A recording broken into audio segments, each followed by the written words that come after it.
People are struggling and suffering with the current cost of living crisis. Tax rises have had a large impact on day-to-day life across the UK. The price of energy, food and housing has dramatically increased at a pace that the country can't keep up with. And it's not just people that are losing hope, our pets are as well.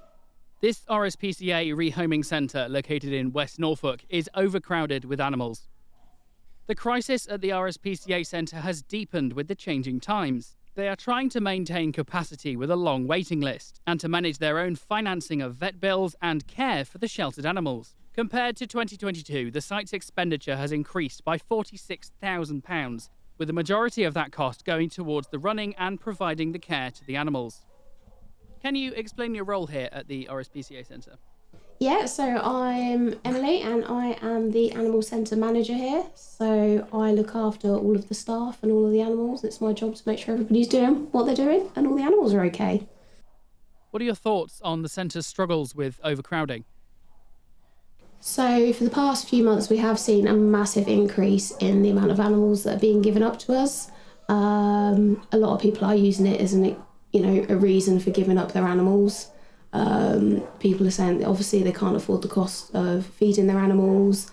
Vet bills are the biggest reason for people saying that they can't afford their animals no longer. We're seeing a lot of animals that need operations and people just cannot afford to have it done, basically. What would you say to families or individuals who are unsure whether or not to adopt at the moment?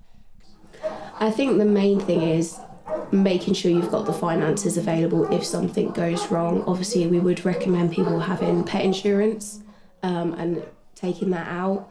If people don't want to do that, to make sure you have the finances and the savings available to make sure if something goes wrong that you can afford it. If a dog breaks a leg, you could be looking at a £5,000 vet bill. Have you got that in the bank if something goes wrong? They're the things you need to be looking at, not just the day-to-day costs. It is, if something goes wrong, can you afford it? If you can, brilliant. If you can't, you really need to look at your finances and if it's a good idea. So how has this issue affected the pets and their mental health whilst in the shelter? Yeah, I mean, we're seeing a lot of people also with the COVID, situation a few years ago. Everybody went out and got puppies.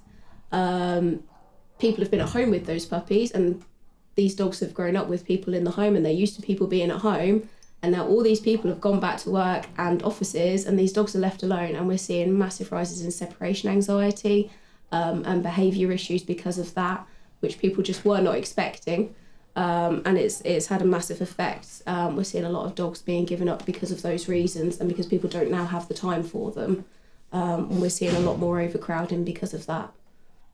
Can you just tell us how you got your dog? So Sky is my long-term foster at the moment.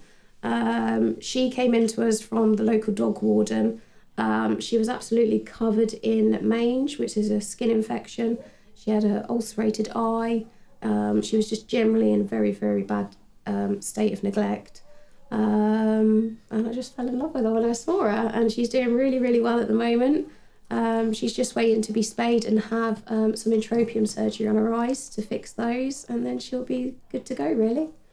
With many owners waiting to give up their pets, their owners have little to no choice but to surrender these furry friends during this cost of living crisis.